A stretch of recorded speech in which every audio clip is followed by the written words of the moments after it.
And welcome to episode 49 of the Inside Drive podcast. As we always do, we got Jay Hendley hanging out with us in the studio on this Friday. And of course, we got the OG, the producer from the radio show, the man, the myth, the legend himself, David Hayes in studio with us. Feel like we got the band back together. Yes, How are you sir. guys doing today? Man, I'm doing phenomenal. It's awesome to be. I didn't know Jay was going to be here. I should have known because he's here every Thursday. But For the most part. for the most part, I mean, hey, he's doing it better here than at the radio Well, it's only one day a week versus 5. So if you can't do one day a week, that'd be No tough. doubt, man. But such I'm a a blessing. one pump chump kind of guy. Oh, there we go. One pump chump. Once a week at that. Okay. So, no, great to be with you guys, man. It's so fun getting back with y'all. Like you said, getting the band back together because the rhythm, we don't even need anyone to count us in. He did a great job I know counting what us you in, mean. but I'll say the metronome type deal. So, blessed to be here and thankful as always and love you guys, man. And everyone listening, appreciate you guys supporting my friend here. Absolutely. We certainly appreciate the support of the Inside Drive podcast. Speaking of support, got to talk about some of our sponsors. I don't have one with me today, but the official juice of the Inside Drive podcast is Juice and Sunsets. As you guys know, Jay, this especially you falls in this category. Most people aren't getting the vitamins and nutrients their bodies need daily from everyday foods alone. Busy schedules, processed meals, and depleted soil make it harder than ever to fuel our bodies properly. When your body is undernourished, it cannot perform at its best, energy drops, immunity weakens, and inflammation creeps in. Fresh, nutrient-dense juices are simple, powerful ways to bridge that gap. They deliver essential vitamins, minerals, and antioxidants in a form your body can easily absorb, helping you feel better, think clearer, and make healthier choices one sip at a time. Visit Juice and Sunsets on Facebook to learn more, or head over to juiceandsunsets.com to place your order. They do both pickup and delivery, located over there in the Tapestry Park area. And then, of course, our good friends over there at Golf Plus, Alan Watson and his team do a fantastic job. Looking to elevate your golf game with custom-fitted clubs or pro-level gear? Step into Golf Plus, a golf retail and fitting destination with roots stretching back to its founding in Dothan back in 1988. At Golf Plus, the focus is simple. Get you fitted right. They use industry-leading technology like the Foresight Game Changer 2 launch monitor in not one but 2 simulators and advanced shaft matching systems to dial in a perfect club for your golf swing. Whether it is a full set or just a retrofit of your current clubs. But it's more than just clubs. Golf Plus is a full-service shop from expert grip work and loft and lie adjustments to quality repairs and curated selection of top brands. You'll find everything you need to play your best. And now with its renovated shop right here in Panama City Beach, golfers and locals alike visiting the Gulf Coast can enjoy a premium fitting experience and apparel selection right by the sandy beaches. Whether you're a beginner or a seasoned player, Golf Plus delivers personalized service, cutting-edge technology, and gear you can trust. Book your custom fitting or stop by the studio or stop by the shop today because the right equipment can make all the difference out on the course. Just like every sponsor I have, they are located in the shops of Edgewater next to Firefly. You can give them a call at 850-249-2726 or book online at golfplusretail.com. And of course, we got the inflatable fairways, golfwithjay.com. Jay, tell us a little bit more, as you do every Thursday, about your new venture that you're running around the Southeast with. Just trying to get it booked up, honestly. I mean, it's been a journey so far, but I've got some things in the pipeline that's really I can't really talk about right now. But Ooh, tease! It's a tease! It's a tease! Secrets, huh? Secrets are no fun. Secrets hurt someone. Don't hurt us. Yeah, let's just say it'll be a game changer. A game changer. Ooh, Yeah. I like that. There's an app about that, Yeah. right? Yeah. Does that have to do with the launch monitor? Huh? Is there a game changer He's launch gonna just monitor? pull it out of you. No, you can't pull it out of. You already have a launch monitor, right? That comes with your Yeah, system. I do. But no, it's bookable for birthday parties, corporate events, I'm waiting weddings, for you to book that bachelorette party. bachelorette parties. Oh my gosh! And Jay's emceeing at the same time, I mean, hey, a block party. If there's a neighborhood full That's a of great like, idea. I That mean, would give be- me 120-volt electricity and we can have a time. That's A lot all of it people takes. have that 122 hookup at their house as well. Yeah. So Yeah. I do want to mention our American Charlie's Athlete of the Week. We had her and her coach in studio and with us Tuesday. That was Mackenzie Hatcher. She's an 11th grader from North Bay Haven. She won 2 1A state championships down at the weightlifting state championship. If you want to find out more information, just go back and watch Tuesday's episode. Some great conversation. Mackenzie's a great young lady, great athlete, plays all the sports, but excels in weightlifting. And, of course, got to thank American Charlie's for their sponsorship of the Athlete of the Week.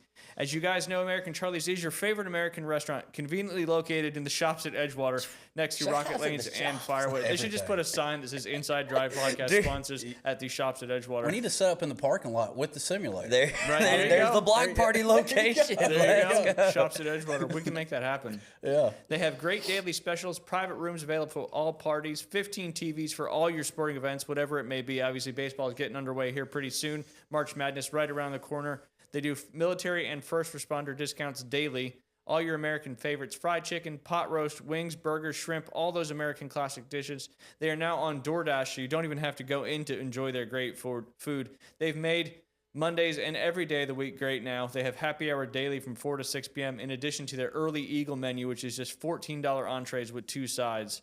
Appreciate American Charlie's being our Athlete of the Week sponsor. I don't know how many Athletes of the Weeks we've given out, but it's got to be over 20 now. So, again, appreciate American Charlie's for all they do, not only for the Inside Drive, but also for the local athletes here in Bay County and beyond. And that's really cool, too. I mean, I have something to say about all of your sponsors, kind of. One sip at a time. I love that motto right there from the juice company, Juice and, what was it? Sunset. Juice and Sunset. Great name right there. Too. So we was talking about one step at a time, like kind of in life, just one step at a time. Hey, well, double up on that, baby. Get you one sip at a time. Also, I've been listening to 95.9, the Joy FM, a lot. And Alan with Golf Plus has a great commercial on there talking about how God uses us just like the dimples on a golf ball, the imperfections there. Yep. And I love that. And then for the athletes, man, y'all don't know how important it is for all of you who sponsor local sports, man. For an athlete to get recognition like that, it continues their drive, and that's something that is so important in this day and age because there's so many different avenues for kids to be able to go. I mean, they could just sit on their phones these days and be entertained. So the fact that we're continuing on athletics, appreciate you, American Charlie, there for making this happen. All the sponsors, great sponsors. I mean, and that's we talk about that all the time. I try to focus as much as I can on local athletes because, like you just said, you're out there playing whatever sport it may be. If you don't see a lot of people in the stands, that makes a difference. If you're getting recognized for your achievements, that makes you more fueled up and, like you said, more wanting to drive, more wanting to keep that going. And, we all played sports growing up, and we remember how it felt like if we had a good game or, somebody came out after the game or something like that and said, great job. The littlest things make the biggest difference, so I appreciate you saying that, David. Yeah, no doubt. Well, and how about the kid from Florida Gulf Coast College, the basketball player? Have y'all seen him where he's played the last 3 or 4 years and he hasn't scored one basket? So therefore, like, they had 2 million views. He's got 2 million people. Stories. Yeah. And so he scored his first basket the other night, and everybody went wild. Is that the Florida Gulf Coast that's down south? Yeah. That's. I mean, I love stories like those, man. Have you heard about the conspiracy? And it's not even a conspiracy, just kind of like connecting the dots with Jack Hughes. Some of it, yeah. So basically, you had.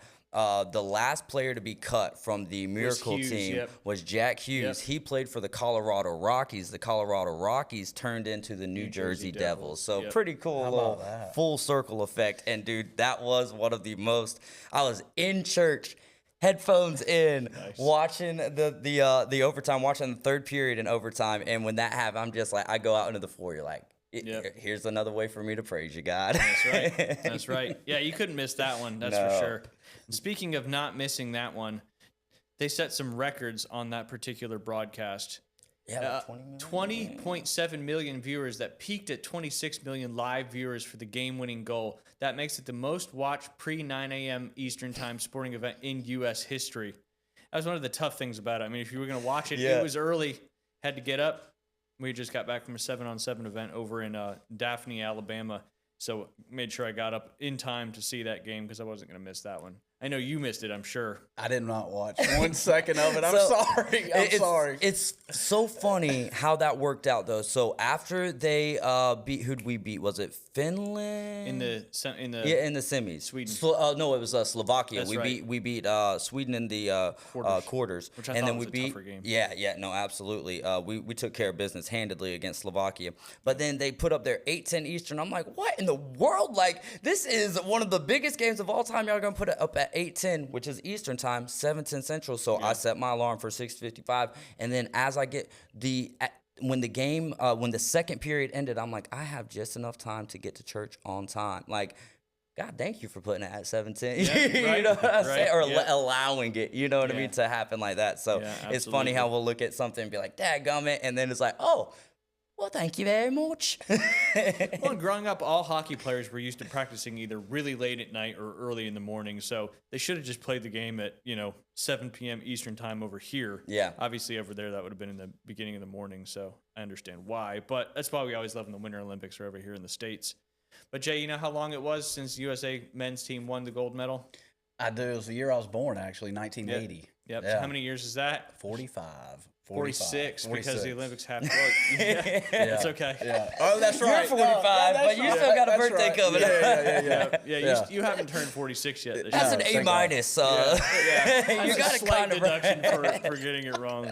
They wouldn't give you the whole question wrong, just a couple, like a half point off the question. So 1980. Where was that Olympics? Come on, Where man. was it? Was it Moscow? Think Placid. Placid. Lake Placid. That's a movie. That's a movie.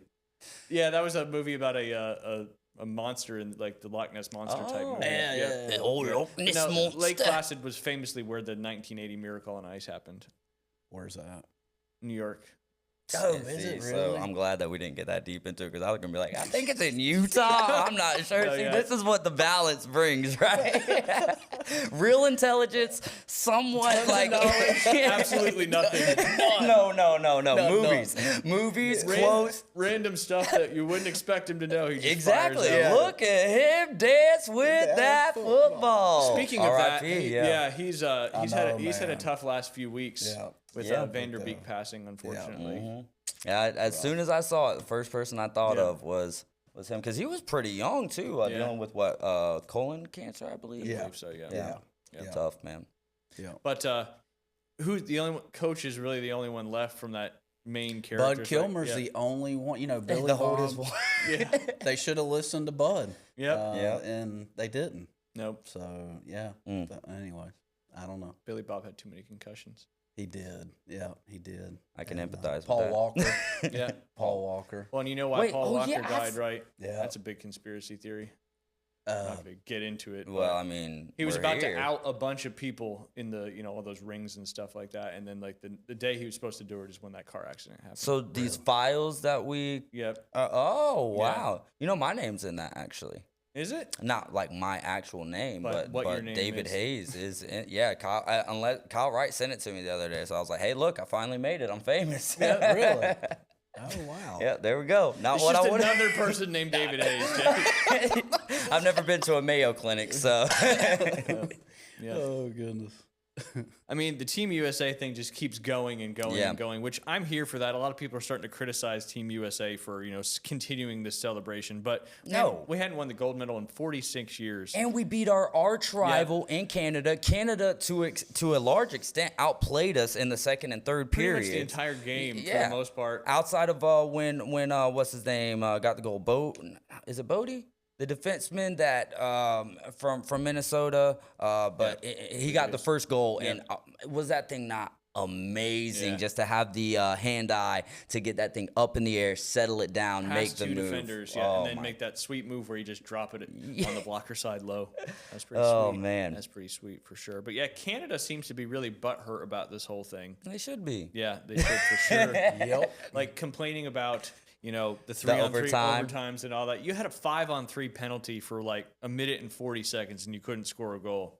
And then, of course, the unbelievable save there by Hellebuyck on. And not only that, if it wasn't 3-on-3 overtime, that benefited Canada in at least 2 games prior, because when it comes to Canada and USA, yes, they're very physical teams, but they also have a lot of finesse. Maybe not as much as what Sweden and Finland do overall, but in my opinion, Canada was aided by the 3-on-3 overtime as well. I totally agree, because I was saying the 3-on-3 overtime is always going to benefit the team that has more skill and speed. And obviously Canada, those 3 players that were on the ice when that goal scored, some of the best players in the world, hands down.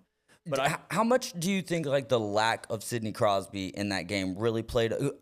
When I had that same thought, but then when I went back and looked at his numbers this year, obviously your captain, I don't think the chemistry is affected, but just that dig deep in games like that. But also Canada's, Sidney's 38, but he's having a pretty good season for being 38, 59 total points, I think. So and obviously a big part of Team Canada over the years. But him being out, I didn't really see it as that big of an excuse, quote unquote. And they make that goal if Hellebuyck doesn't make like the save of a lifetime. Yeah, absolutely. So I mean, and it's Tampa Bay Lightning's coach that was one of the hypercriticals of that, and it's like, coach, come on, like we play that in the regular season all year long, and thoughts and prayers with Coach Cooper as he just lost his father and will be missing the first 2 games. He's got 1 more game to miss, but that's obviously a tough time. But yeah, I really don't like excuses.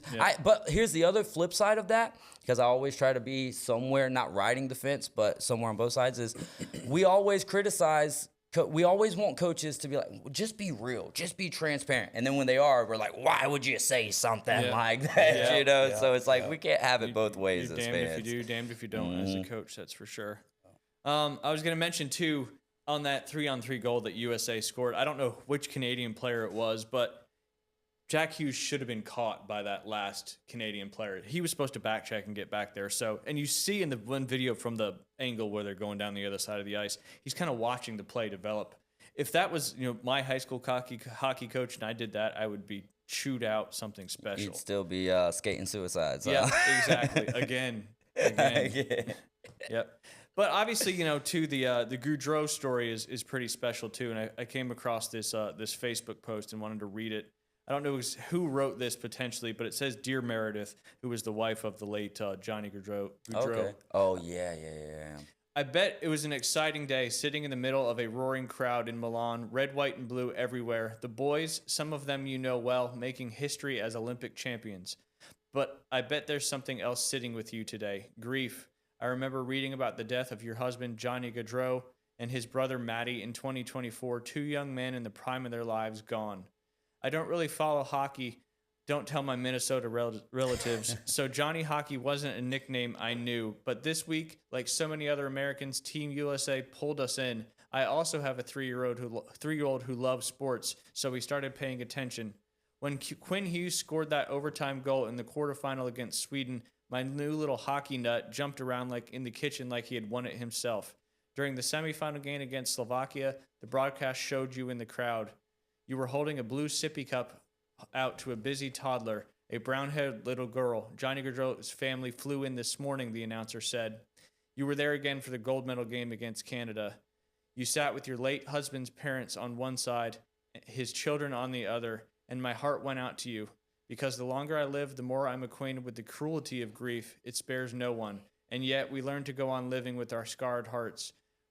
We brush wispy hair from sleepy brows. We pack lunches and change diapers and fold laundry. We do our best to pray it's enough, that we're enough. Eventually, we find ourselves sitting with memories of instead of being crushed by them, feeling pain and gratitude in the same heartbeat. Having a toddler with a sippy cup. As I watched your daughter and son, Johnny Jr., on his 2nd birthday, we were swept up in the arms of your husband's teammates, taking them to center ice. They took a photo with the team and those gold medals and a jersey with Johnny's name and number on the back. For Johnny, they said in interviews. That says more than a scoreboard ever could. So did your presence in the stands. It's what I'll remember long after the excitement of Team USA's win fades. The love. Man. Just thought that was a really good note there. Powerful, man. And that's one thing. that I just continue to find love in sports for is, as that guy mentioned, he's not even a big hockey fan. Yep. But that's what this game can do is draw people in. And then for someone to take time out of their day watching a game that they necessarily don't care about and to see that and to write a letter, I don't know if it's anonymous or not, but that right there, I mean, I saw the picture. I wasn't able to watch the game close enough to be able to notice the minute details of what's going on in the crowd or hearing every little thing. I wasn't listening to intermission reports or anything like that. But I saw the picture, and as someone, as we all have, dealt with grief in some way, shape, or form, when someone notices your grief and is a support system, a pillar, if you will, that can change your day. Yeah. And it can, that's something then that you can fall back on. So kudos to that man or that person, that human being, for taking time out of their day to write such a beautiful letter. Yep. And thoughts and condolences again still with Meredith Gaudreau. Yep. There's I think it's the documentary, I think it's on HBO Max, if I remember correctly, about the NHL. Kind of goes behind the scenes and all that stuff and talks about that story pretty in depth, which I thought was Because they were on a bike ride. Yep. And they got hit by, was it a drunk driver? I think it was a drunk driver, yeah. But a couple years later, Team USA wins the gold medal, so you just never know, I guess. Jay, do you know what the NFL Combine is? Enlighten me. That's it. Take a guess. Yeah, take it. I like this. I like this. I don't get to do this ever unless you're here, so... Well, I mean, I randomly before the show, I guess y'all said something about Combine, and I'm like, well, we going to talk about Combine? No, we're not. Okay, good. All right. But, so all right. the first word, what you said I, and then you said a 3-letter word after that. And you said I ran across this earlier, so I'll give you what you said. So it has to do with that. What? Oh, yeah. No, Just take a guess. Speed, agility, talent, Cognitive ability, all that particular stuff. Yeah, But yeah, what yeah. sport You're is right it on point. specifically for? Professional sport is it specifically for? And he gave you the answer to this. Coach Cloudy, is it for the foosball? Yes, It is. yes. It is. Look at you. Word association. We got you there. I miss those. Just like the games. good old days. I don't really do that because the other people don't know him Yeah, as well as I do, and obviously you do. So I try not to be too bad to him on days we have other guests in. Yeah. It's a character I play for 45 minutes, I can promise you that. You do a great job playing that character. Yeah, you should yeah. really be an actor. All you have to do is send them the shows, and they'd probably hire you immediately. They're like, this guy can really act like he doesn't know anything. We need to put him in a movie specifically. People don't know how hard that is, though, for Jay Yeah. to sit up here, because he actually, Ryan's knowledge, my knowledge. Yeah. Hold on. If I stand up, Yeah, I can get to okay. Jay's knowledge. Jay So might to be act like he Mensa at doesn't this know. point. You're actually probably a Starting to card-carrying smell a member lot of of stuff in Mensa. here. Yeah, it's getting a little like a bathroom, huh? Is that like Yeah. a genius? Mensa is like you're a certain IQ range that like most people aren't. It's Is like it spelled MENSAH? I think it's just MENSA. Okay, but well, I'm the not- quarterback for Duke that won the ACC championship last year, Darian Mensah, so I was about, must be a genius. Do you remember in Billy Madison when that teacher was like something about the book, and he goes, I can read 2 words in that book. Yep. I can read 2 words. I feel like I've had a few of those in front of me before, like, what?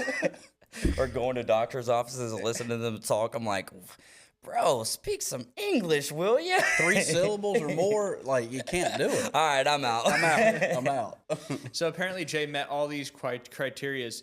To be in a Mensa, it's the world's largest and oldest high IQ society, open to individuals who score in the top 2% of standardized supervised intelligent tests. It was founded back in 1946. The membership criteria: applicants must achieve a score at or above the 98th percentile on an approved proctored IQ test. The organization aims to identify and foster human intelligence, encourage research into the nature of intelligence, and provide a stimulating environment for members. Members range from the age of 2 to 100, representing a diverse backgrounds and professions. There are local, national, and international groups hosting meetings, conferences, and special interest groups. Jay, tell us a little bit about this society. I'd like to know it from the inside. It's a secret. It Is is. that the secret you weren't going to bring up It is. earlier? It's That a you're secret. leaving Mensa Yeah. because it's not smart enough for That's you? right. Yeah. There's a secret handshake. He's starting a new one called Jaya. Yeah. Right. Falls under the golfwithj.com umbrella. Hey, there you go. Perfect. But anyway, speaking of the NFL Combine, it gets underway this afternoon at 2 p.m. Today is defensive linemen, linebackers, and place kickers. And then tomorrow it's defensive backs and tight ends. And, of course, the one everybody really wants to watch. On Saturday, it's quarterbacks, wide receivers, and running backs, and then finishes with the offensive linemen on Sunday. Those are both starting at 12 noon on the NFL Network. And, of course, a lot of the Jay, can you name any of the competitions or any of the – I guess it's a competition. 40-yard dash. That's right. Yeah, 40-yard dash. 100-yard dash. No 100-yard dash, just a 40. Vertical jump. Yep, there's another one. Good job. There's 2. Let's see. The other ones are more position specific. Shuttle. Yeah, they do a shuttle run. I believe that's what, a 40-yard shuttle run? No, 20-yard? I don't know exactly what the yardage is. It can't be that long because it's like 10 yards this way, 10 yards that way, maybe even 5 yards. But it's something quick to test your 20-yard agility. shuttle, and they have a 60-yard shuttle as well. Oh, they got a 60-yard shuttle? That may be more specific for the lineman. the skill group. Yeah. Get out there, boy. Run 3/4 of this field. It's crazy. Let's see. What else do you got? Passing concepts, right? Yep. Running routes Specific and there whatnot. for the Then they do the cognitive test, but I don't think we get to see anything of that. We only get to hear we get to hear things if they're negative. Yep, right? exactly. Like, oh, this guy you don't hear this guy didn't answer this question exactly how we wanted it. Who was the guy at quarterback recently that they said did it horrible on the maybe that was CJ Stroud, I think. Yeah, it was. It was CJ Stroud on that what is it, Wonderlick test? Yep. Yeah, and so I think his rookie year he just absolutely balled out. Yeah. So it may not be. It's so funny in the card world how quick someone will people like, and I generalize because it's not a specific thing. You have some collectors who like, I don't care, but like Josh Allen, CJ Stroud, not as much Bo Nix because it wasn't his fault, it was an injury, but even Drake May, like the guy who was in the Super Bowl, is like, oh, his value's gone. It's like, bro, I promise you, by preseason of next year, you're going to be right back into the hype. Yep. And it's just funny watching how people go about things and being able to take a step back and see really how quick that like up and down stock market is in a value. Whereas like back in the day, like I don't see nobody saying, man, Dan Marino just wasn't a good quarterback. The only thing you could say about Dan Marino is he didn't win a Super Bowl. Yep. But does that take away from the career that guy had? Like if Josh Allen never wins a Super Bowl, are we going to say, man, he just wasn't that great of a quarterback? Like you cannot watch that man play football and deny the fact that he's now Drake May. I think there's some things that are still up in the air, but here's the beautiful thing about football, man, is when you like what Vrabel did over there. Yeah. You know, starting with the trenches, and then if your quarterback is elevated enough to be able to do what the coach wants to do, because that's what it comes down to. Perform the game plan, don't outperform. Who's the best quarterback in the league? I think it's very easy to say Patrick Mahomes. Yep. Where were the Chiefs last year? Not in the postseason. Yep. It comes down to team first. Great quarterbacks can take you places, but if you ain't got those trenches settled down, it's not going to matter that much. I mean, and we've learned too how important the offensive coach is for these young quarterbacks, because we've seen so many, like the Sam Darnold story. Obviously, that's been focused on quite a bit. But he goes to the Jets and then bounces around a little bit, goes to the Niners, maybe learns a little bit more, and then goes up there to Minnesota with Kevin O'Connell. Has a great season, but then falls off kind of at the end, and that's all everybody was expecting him to do this year. Goes to a really young team with great line, great defense, great wide receiver, great running back, and all of a sudden he's a rock star now. JSN is becoming. I've always been. I say always. Justin Jefferson to me has been the best wide receiver, but not because of the combination of, yes, what he can do on the field is amazing, but so can Jamar Chase, so can Stephon Diggs, like all of these guys, right? But they have that more egotistical diva mindset. Yep. Not saying that these other guys don't, but JSN, bro, like he's got all of that, and it's just like, I don't care if I catch a single pass in the Super Bowl. Like, are we going to get the dub? Yep. That's what matters. And so JSN is really becoming one of my favorites. But yeah, beautiful season by Sam Darnold. Yep. For all the people who've been like on the fence about him, but still kind of trying to support him, and he finally gets it done. That was awesome. Pretty special there for Mr. Darnold. Who do you think the next quarterback will be? Obviously, Baker Mayfield's been talked about in this role because he went to the Browns and they kind of threw him to the side, and he's kind of come back to the Bucs and resurged a little bit. So, like, journeyman quarterback? Yeah, that may find a landing spot there that does like what did for Sam Darnold. Man, that's so tough because I think Baker is like the obvious. I think Matt Stafford was one of the first ones to do it. Well, not one of the first ones to do it. That would be crazy to say, but in recent memory, in the what we're talking about, Detroit Lions. As far, I mean, it's so finicky because you got to find. I'm gonna say, I can't say Justin Herbert because he's still with the Chargers. But the reason. You brought up those offensive coaches. Yep. They've got Harbaugh. Now getting Mike McDaniel, he's going to get a relief of stress. Mike McDaniel. Where did he land? He's the Chargers. Just said the Chargers. He's too Put your smart. listening No, ears he's on. too smart for He He's too smart this for is that. Too dumb. I'll listen to NFL in September. Yeah, there you go. I'm in golf and baseball. I really like that for him. We'll see. I'll have to look at more of what the movement is, but also on that line, I'm excited for the Titans having Dayball come over and be the head coach or be the OC for Cam Ward, and then Salah gets a chance to kind of run with an organization that's not the Jets. But to me, it's going to come down to, is Amy Adams Sistrunk, the owner, is she going to let the coaches, the general managers and the coaches do their thing, or is there going to be more of a miscommunication? And then at that point, Cam Ward's going to be fitting into this category because he's going to go somewhere else and he's going to do great things because the kid's a dog. He's a winner, and he doesn't try to do too much. There was times last year where he was getting frustrated with, why are we being so plain Jane? I know we're not winning games, but so then he started trying to do too much, and I think he reeled that in at the end of the year. So I'm really excited about him. I know there's some Titans biasy with that, but another quarterback. See, Kyler Murray, I don't really. I don't know if he's even going to be playing here in the next year or two. And he might go try baseball, and baseball will find him out real quick, bro. You can't, you cannot sit there and play Call of Duty. You better be in the cage, son, and not in the cage with the TV screen and a video game controller. So UFC cage. That would be interesting to see. You can move around pretty fast in that octagon. Yeah, for sure. There you go. Yeah. There you go. Jay, did you see Kirk Cousins is going to be released by the Atlanta Falcons? March 11th. Yep. The reason why I bring this up is because given he's kind of bounced around a little bit, basically, 2 teams?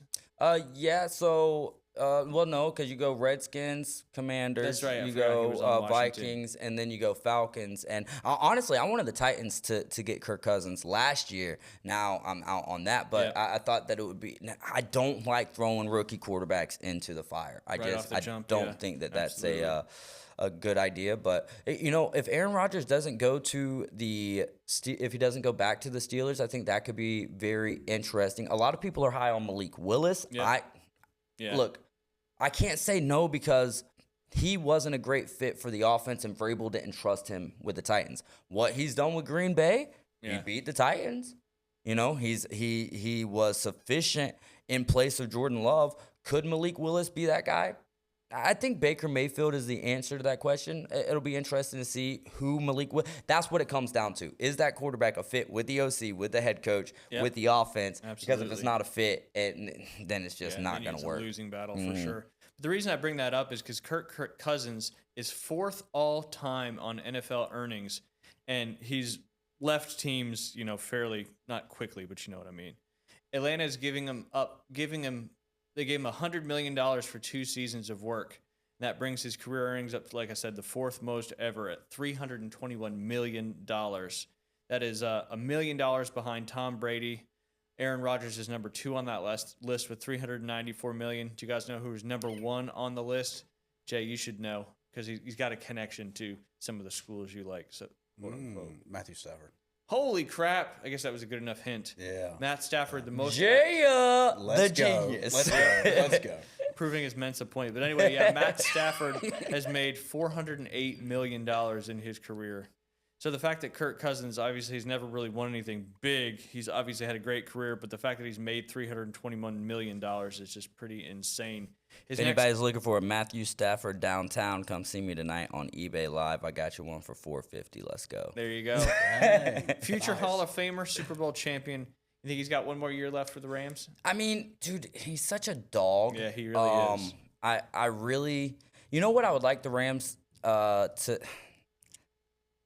Actually, the 49ers. I know this is going to sound crazy, but I think if Tua could get into another fast-paced offense, and I think the 49ers are that, that would be interesting. I was going to say Rams, but then again, I look at Matthew Stafford, and you got to have someone who can take a beating over there with the Rams. I would like to see Stafford give it one more go, and the Rams, I mean, with what they had with Devontae Adams, Puka is just insane as well. I would like to see him give it one more shot, but at the same time, like, if your body's telling you it's time, then I would not. You got the ring.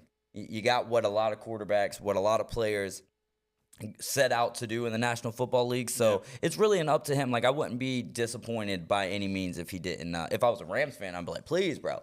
Please stay one more year. But I'll say that I do think he plays one more year. I like it. Some of the top landing spots for Kirk Cousins mentioned by Bleacher Report. It's got, obviously, it's got the Steelers on there. But it's got the Minnesota Vikings again, maybe a potential return back to the Vikings. I don't know how happy they are with J.J. McCarthy. I think we were both on the same page about there's a lot of hype around J.J., but I don't think it's warranted by any means. Kid was great in high school, great in college, doesn't translate to the NFL by any stretch of the imagination. I do think that the Vikings should have – look, he got injured early in his first year, like preseason, I think, right? Yeah. If it wasn't preseason, it was early on. They should have – went with someone else and let JJ learn some more, give him a year of actually being able to participate. However, Michigan fans are going to ride with him till they die, you know. So, and that's fine. That's fine. But, you know, watching from an unbiased point, like using your legs more than your arm, like the reason Michigan was so good was because they had a killer defense and they had a great really run game. That's going to make any quarterback look good. Yeah. I mean, Sam Darnold, like, hey, look, we love him and all, and I support him. He threw for 50% in the Super Bowl. Like, if it wasn't for K9 and the kicker, and the kicker could have won Super Bowl MVP, and I don't think anyone would have batted an eye. Yeah, absolutely. That's who I was actually pulling for to win MVP. Yeah, but Walker makes sense, too. He had a monster game. Yeah. Yeah, K9 was huge in that one. Where do you think he'll end up? Obviously, Tyreek Hill. I think just go back to the Chiefs, man. If you can, if you can, with Rashee Rice and how that just continues to go downhill. I think he's got another situation. Ridiculous. Go back to the Chiefs. I think it would be really interesting. Could you imagine having Devontae Adams, Puka Nacua, and then Tyreek Hill in the slot right there for Matthew Stafford, because now you've got that even, like, they use Puka on so many short routes that it's huge, but to have someone who can stretch the field but is he going to be a distraction? Yeah. That's the issue. He needs to go somewhere where the child support is very, is more favorable towards the fathers, which I don't know if there's states like that, being as someone who's not I'm not experienced in child support. There's a football team. It's probably like Montana or North Dakota or something like that. I would be okay with because the Titans. I don't like my expectations for the Titans next year is like, if we get to 7 wins. It's like, all right, we're building in the right direction. I would be okay with Tyreek Hill. We do that all the time. Get the old receivers who really aren't themselves anymore. So, hey, let them go to the Ravens first, and then we'll take them the Titans. That's a good place for them, too, the Ravens. Hooking up with Lamar Jackson. For sure. How many kids does Tyreek have? 13? Is it 13? It's a bunch it's more kids than the baby mamas, from what I understand. That's a good thing, right? Yeah, I mean, it can't be the other way around, right? Or I guess it could be. Yeah. I mean, with twins or triplets. Oh, yeah. So is he outpacing Phillip Rivers then? Phillip Rivers has all them kids and no child support. I think that's pretty daggone impressive. Huh? Yeah. He's got 11, right? I mean, I guess he's got child support in the sense of supporting his children, but it's not. I think he makes mandated. made enough money to make that happen. And then he got his health insurance back last year by coming and playing there for the Colts. So. But he also pushed his Hall of Fame thing out 5 years. I don't think he cared. I mean, if you're going to be in the Hall of Fame, you're going to be in the Hall of Fame. Phillip Rivers is going to be in the Hall of Fame. With 11 kids and no health insurance, Yeah. I'm sure he put his oldest son just committed to North Carolina State. Well, I don't know if it's his oldest son, but one I'm of assuming. his sons, One of 11.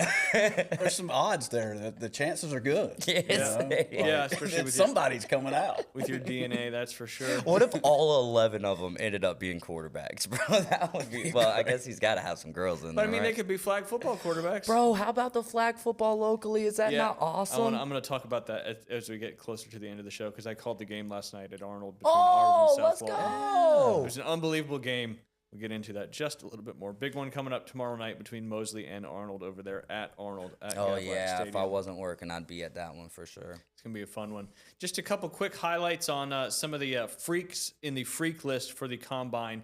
You got Kenyon Sadiq. He's a tight end for Oregon. He bench presses 435 clean while weighing he did 365 on a clean while weighing 255. His vertical is 41.5 inches at 255 pounds. That's He's pretty almost crazy. got my max in bench press. Yep. Keep growing, buddy. Keep growing. He's almost there. Sonny Styles, everybody knows that name. Linebacker there for Ohio State. He's can run 23.2 miles an hour.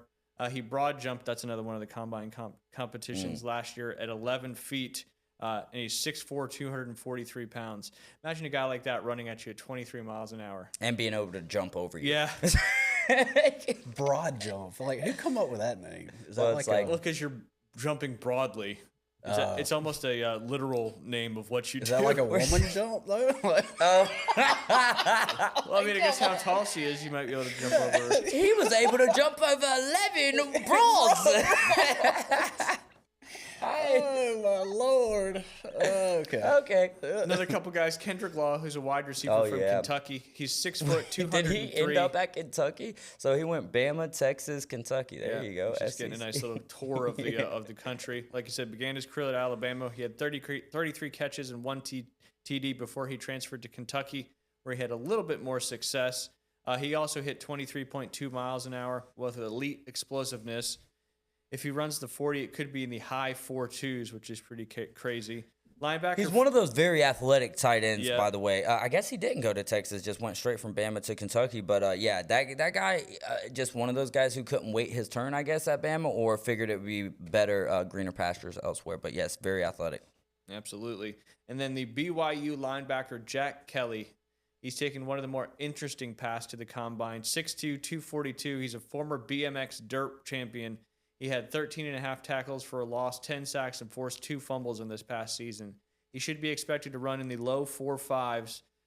No linebacker has been clocked less than 4.23 in the last 5 years. He should also be able to do the short shuttle, which is the 20-yard one, in 4 seconds or less, which is fast. Zane Durant is a defensive tackle from Penn State. David Bailey is an edge rusher That's from who Texas I was. Tech. That's the guy who Yeah, David Bailey, bro. Eli Stowers is a tight end from Vanderbilt. Remember his name quite a bit. Diego Pavia's #1 target there. That's for sure. And then you got Caden Proctor, who's a defensive lineman from Alabama. He's an offensive lineman. Sorry, I can't read. Oh, you're okay. 6'7", 366. He ranked -- 2 with a remarkable jump numbers at that size. How many Vertical- broads did he jump? Depends on how. That's how it's going from now on. Line them up. well, it depends on. Anyway, I brought the ride. Oh my gosh, Jay. Why did I say that? It makes perfect sense though, so I'm not opposed to it. oh god. He jumped 32 inches on his vertical and only jumped nine broads plus 9.5. 9-3 broads. So I don't know how you have like less than one broad, but you can figure it out. So I think whenever we have the block party, how many broads can you flop over? Not only do we put them wide, but we stack them up. yeah, make the wall. 9 broads high and 10 broads wide. Stack them deep, sell them cheap. There you go. But Proctor can put some incredible numbers up. He squatted 850 pounds and bench pressed 535 pounds, and he did a power clean of 405. Obviously, an absolute beast out there on the field. Avril Reese, an edge rusher from Ohio State. Peter Woods, a defensive lineman from Clemson. Ted Hurst, a wide receiver from Georgia State. Deion Burks, wide receiver from from Oklahoma. Logan Jones, who's a center from Iowa. Brennan Thompson, wide receiver from Mississippi State. Oh, that kid. I think he's rather short. Yeah, led 5'9", the SEC. 170. Led the SEC in receiving yards last year. Which the quarterback play at Mississippi State, when is it ever good since really Dak Prescott? They've had a couple along the way. If you're a Mississippi State fan, I'm sorry to burst your bubble, but you know it's true. Come on, let's be real. But yeah, that kid right there, man, only 5'9", but speedy, has a chance to 23.7 miles an hour on the clock. Xavier Worthy, I think, broke the record last year. I think he has a chance to break the 40-yard dash record this year. He was a former high school quarterback who won the Texas 3A 200-meter title running at 21.27 seconds. Yeah, let's go. He's got a good chance of potentially breaking that 40-yard record. And then also, like you said, he went for 1,054 yards and 6 touchdowns with Mississippi State. And like you said, quarterback play last year wasn't the most elite there with the Bulldogs. Jack Galladay, he's a linebacker from Cincinnati. Jeff Caldwell is a wide receiver from Cincinnati. Justin Jefferson, Alabama linebacker. I love to hear that name all year long because it's like wide receiver, but yeah, linebacker. Yeah. It's kind of like, who was the one that you like there from Jacksonville? Josh Allen, the linebacker. Oh, right? Yeah, Josh Allen. Yeah. We used to talk about him all the time. Yeah. That was word association for sure. Yeah. Like a Rorschach test. What do you see, Jay? Yeah. Bryce Lance, wide receiver from North Dakota State, which I don't know if you saw. North Dakota State is trying to get into the Mountain West, right? Yeah. Or I forget. I think it's Mountain West. Yeah. They might as well just combine and make themselves the pack how many ever teams they have again. Exactly. Bring back geographical conferences, please. We talked about that. Oh yeah, man. But they won't do it until the money makes sense for that. So. Yeah, absolutely. Dominique Orange, a defensive tackle from Iowa State. Mike Washington, the running back from Arkansas. He's a little bit bigger back, 6'1", 227. He should run in the mid 4.4s, probably a 4.4 potential. Ooh, that's nasty. At 227, that's insane. Malachi Fields, a wide receiver from Notre Dame. Jaron Kanak, he's a tight end and H-back from Oklahoma.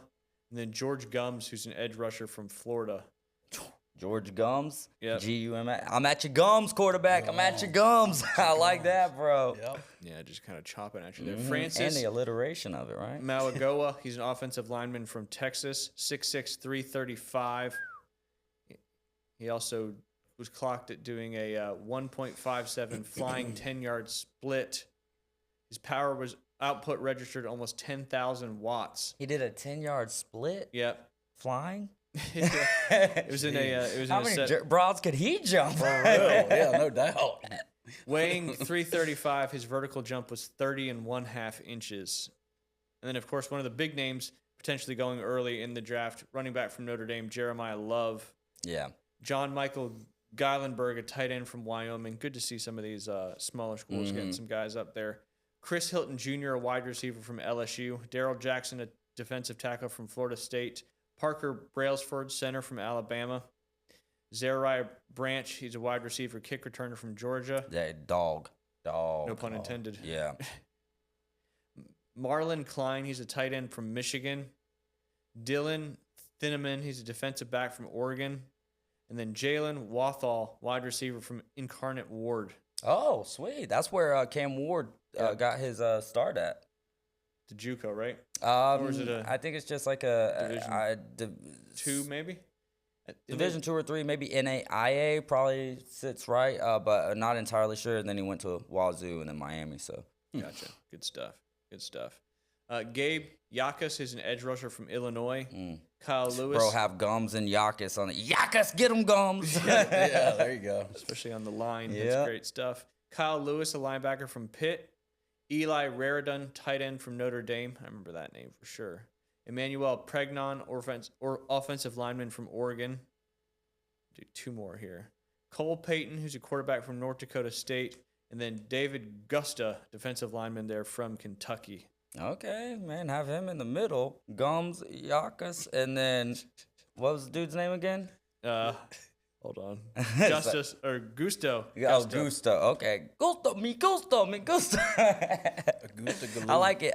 Do you have anything else on? Well, I just curious, like, how do you think Mendoza's going to do at the next level? Do you think the Raiders, is it a foregone conclusion that he's number 1 overall? I think they have to take him at number 1. I kind of hope that they don't play him in the first year. Like, you've seen that go down so many times.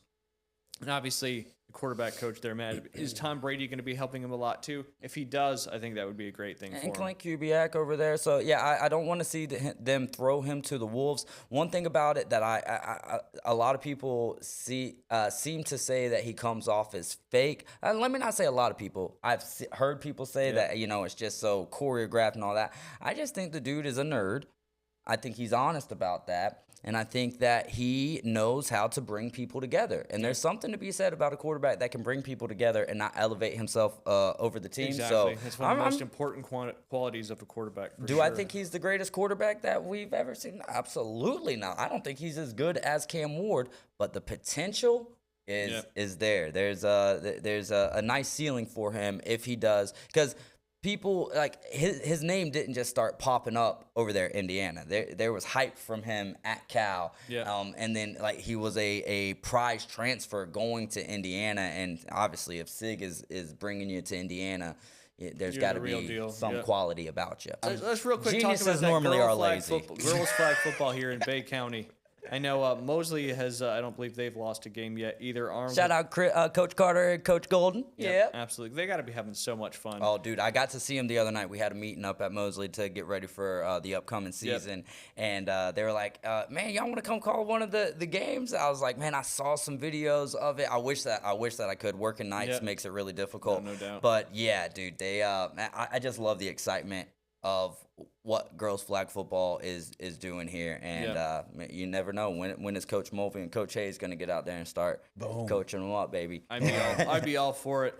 But like I said earlier, I was at the Arnold game last night against South Walton. I was lucky enough to be able to call that game over the PA, which was a lot of fun. It was a crazy good game. Arnold had already played South Walton at South Walton, but when they played them last time, they won. I believe it was either 36-0. Yeah, it was 36-0. They beat Rutherford, I believe, 20-0. Wait, Arnold beat South Walton. Hasn't South Walton been doing this for some years? They've been playing for several years. Because we had the coach on, I believe, right? Yep.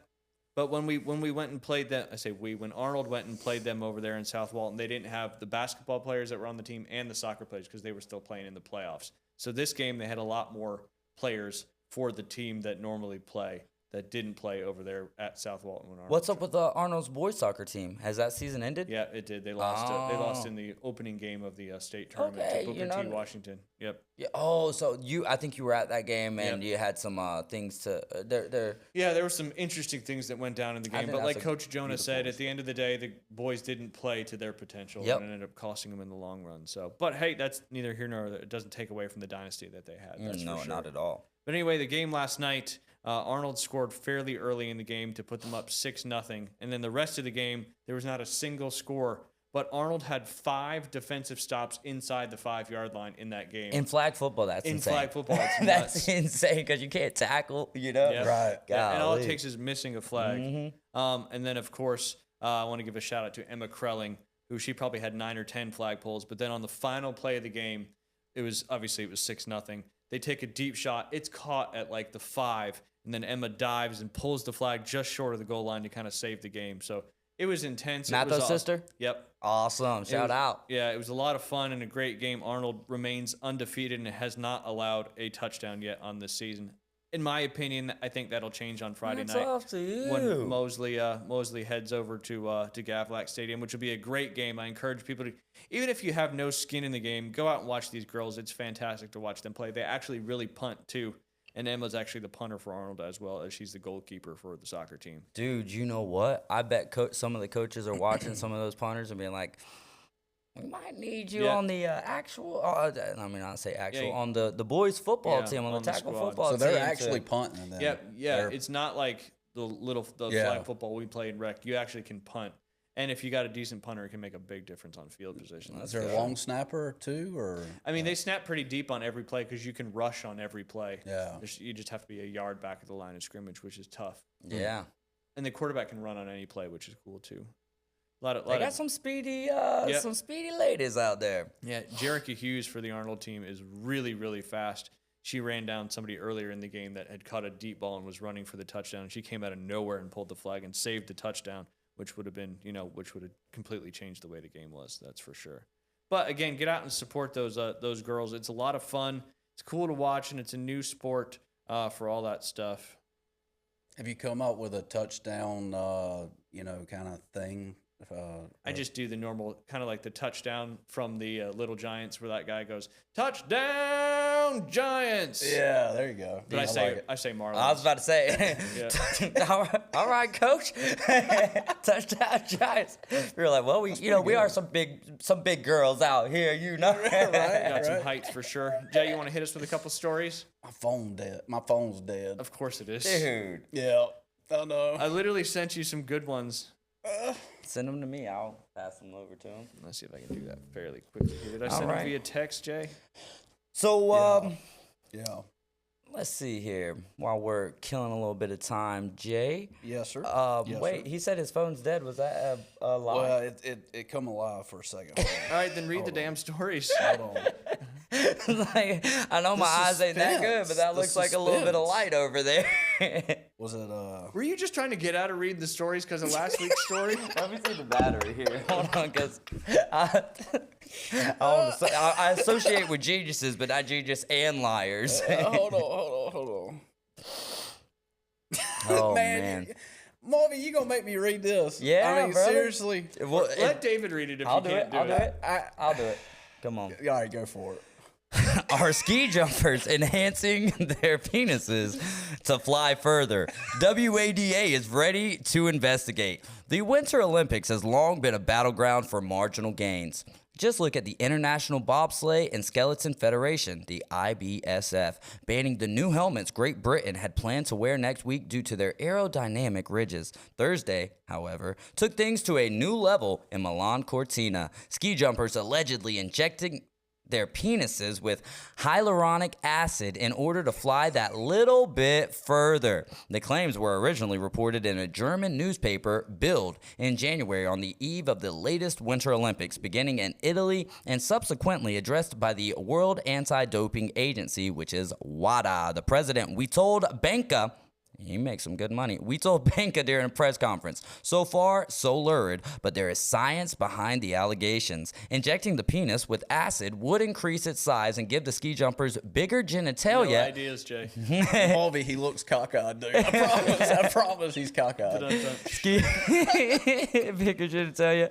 At the point their suits are measured by 3D scanners. Temporarily enhanced measurements would theoretically mean athletes being given a bigger, looser suit, like a sail catching wind, could allow them to make longer jumps. Research from the scientific journal Frontiers, published last October, said that a 2 centimeter change in a suit represented an extra 5.8 meters in the length of a jump. Bild quoted Dr. Cameron Kareem, a senior consultant at Maria Hilf Hospital in Crefeld, as saying it is possible to achieve a temporary visual thickening of the penis by injecting paraffin or hyaluronic acid.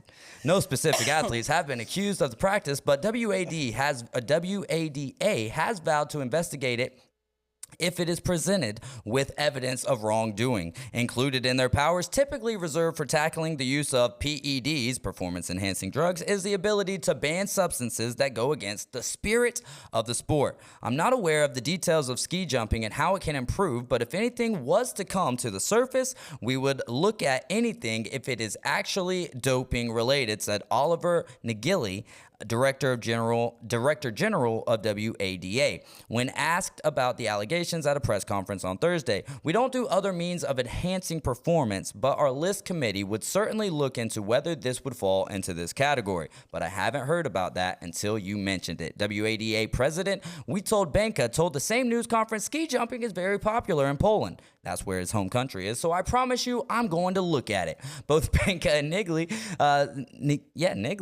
seemed more amused and confused than outraged by the suggestions of improper practice, but Bill's claims come at a challenging moment for ski jumping. 18-month bans were handed out to 2 disgraced coaches and an equipment manager of Norway's ski jumping team on January 15 after it was found that they had manipulated the suits of the team's best jumpers in order to gain an advantage. Marius Lindvik and Johan Andre Forfang, 2 previous Olympic medalists, escaped with 3-month bans after claiming they had been unaware of the scandal that had taken place at the Nordic World Ski Championships in Trondheim, Norway the previous year. A whistleblower had filmed the head coach Magnus Brevig and Adrian Levelton, the team's suit technician, inserting illegal stitching into the crotch area following a previous inspection by officials.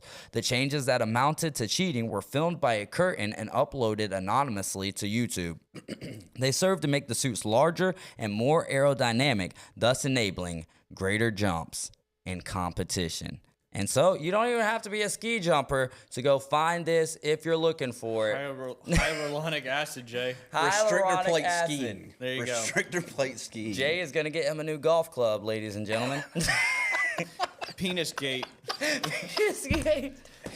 Oh, shoot. I'm going to read one, Jay, and then you can read the other one because that one's not nearly as... Yeah. And that wasn't really that bad. No, it just said the word penis a couple times. Yeah, It's sure. the biological or the scientific name. That's the scientific It's an name. organ, Jay. It is an organ. Organ. It is. All right, this one is from Terrifying History's Instagram account, even though this is not scary. A naked man arrested inside gym says he believed it was a judgment-free zone. Someone took judgment-free zone the wrong way. A man was arrested after he walked into a Planet Fitness in New Hampshire, left his clothes at the front desk, and started doing yoga completely naked. When police showed up, he said he thought the slogan meant he could work out without clothes. Police did not agree. He was arrested and charged after people at the gym felt uncomfortable and unsafe. Dang it.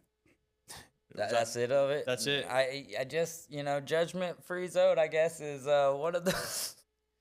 I'm sure he could, potentially sue for getting arrested because, I'm sure somebody could find that judgment-free is definable by, hey. Yeah, but I think that the law would... public indecency. Exactly. Yeah, I think common sense should prevail. Now, the fact that people can twist words they want and lawyers are really good at that. But, man, I just wish as a society we could really try to dial it back down to common sense being the winner in most parts. But I don't think I think we're getting further and further and further and further and further and further and further away from that. Uncommon sense, unfortunately. No kidding. Jay, you want to end with that one? Then we'll go over some local stuff coming up tonight and tomorrow night, and then we'll go ahead and get out of here.